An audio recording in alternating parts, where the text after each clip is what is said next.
Hello APC, and today we're going to be looking at Chapter 7 in your textbook, which is a chapter on listening. So much of our communication, the focus that we've been looking on is about crafting the message, choosing the right words, and making sure that you're using proper gesticulations and stuff in order to make yourself better understood. But if we go back to earlier parts in the course, what we're noticing is, of course, that sending the message is only half of the communicative process. The other half, of course, is receiving the message. That goes back to that idea of perception, that whole idea of garbage in, garbage out. So, of course, listening is fundamental. It's so important, and actually many of us are really, really poor at it. So in this chapter, what we'll do is we'll have a look at some of the things that make us better or worse listeners. So we'll first have a look at something called the listening process, what actually goes on when we're trying to listen. Then we'll have a look at some of the non-listening behaviors that people can engage in. Why do we often not listen so well? Then we'll have a look at something with regard to effective listening. Alright, so what is the difference between listening and hearing? Well, on the easiest level, it's to think about these things. A hearing is a physiological activity that occurs when sound waves hit our eardrums. So as the sound is coming out of my vocal cords, through the air, through a medium, and in this case, it's going to pick up on the microphone and the camera, which is going to then be transferred into the speaker and whatever device you're looking at, and then it's going to go, or headphones or whatever, and then it's going to go. But ultimately, the process is the same as it goes into your ear, and that's all it is. It's a physiological process. The act of listening, though, is a little bit different, of course. So where hearing is passive and largely effortless, I mean, assuming that you don't have any physiological impairment in that direction, listening is active, so it requires focus. It's something that you actually have to try to be able to do. If you're trying it, of course, that means it's effortful. You have to be able to do it. It's impossible to be able to listen for information without engaging with the content. Just to jump ahead, that's a good idea about why asking a question at the beginning of a presentation is a good idea. It's impossible for you to listen to a question without actually starting to engage with the content, without starting to think about an answer. So that's a nice little trick, what we call a hook, to keep in mind when we do our presentations in the future. Here is the listening process in full. So it begins with something getting our attention. Then we go through selection. What part of the entire process of the phenomenon are we actually going to be paying attention to? After that, we try to organize our information. We try to figure out how we can categorize things into certain ways on the way to interpretation. So in the process of interpreting, we have to decide, what does this actually mean? So in the first stage, we need something to be able to get our attention. As I mentioned before, when we walk into a situation, we're not aware of everything that's going on. Our minds simply cannot process all of the information. So we need something in order to be able to draw our attention out so that we can focus on it. So this is what we'll call selective attention. Selective attention, of course, is based on your perception. It's the types of things that you're going to notice, or as we've discussed already in Chapter 3 on perception, are things with regard to those things that are the most intense. So things that are loud, things that are shocking. What you pay attention to is largely going to be dependent on who you are as a person. What types of things are more important to you?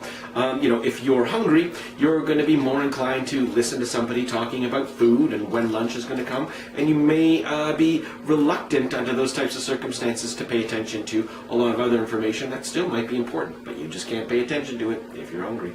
Next is selection. So as we understand, our minds are fantastically powerful, but they do have the limited capacity to be able to get all the information that's around us. Once we get the information is one thing, right, but retaining it all becomes a little bit more of a challenge as well. We have a look at these types of things. We can look at them in terms of 3 levels of memory. A sensory memory is when things are being sensed. So for instance, if you could look at an image, shut your eyes, and you'll see that the image is probably still there for a fraction of a second later on. So these are electrochemical impulses. These sensory memories are things where we've experienced something and residual after effects of those experiences are still there. Then we have short-term memories. So short-term memories are the things like, for instance, you will remember when you're making breakfast what sequence you did things in order to be able to get the job done. you cut the onions in order to be able to get the tomatoes ready, and then you're going to mix them all together later on. So there are sequences, and you have to remember that those all happened. But then later on in the day, you're not going to have an actual memory as to what all the stages were, what everything happened, but hopefully you will remember that you did have breakfast. That would be long-term memory.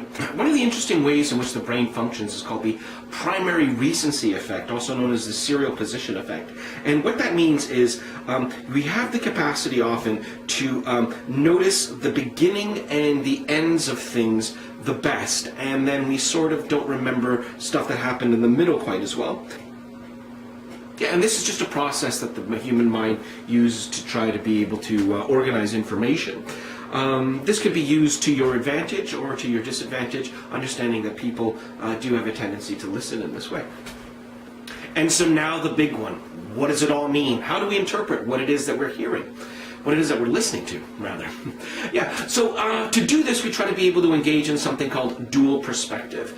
That's asking us to employ a little bit of cognitive complexity, meaning trying to be able to get out of your own narrow way of looking at things and try to be able to figure out how the other person might be using the terms that they're using.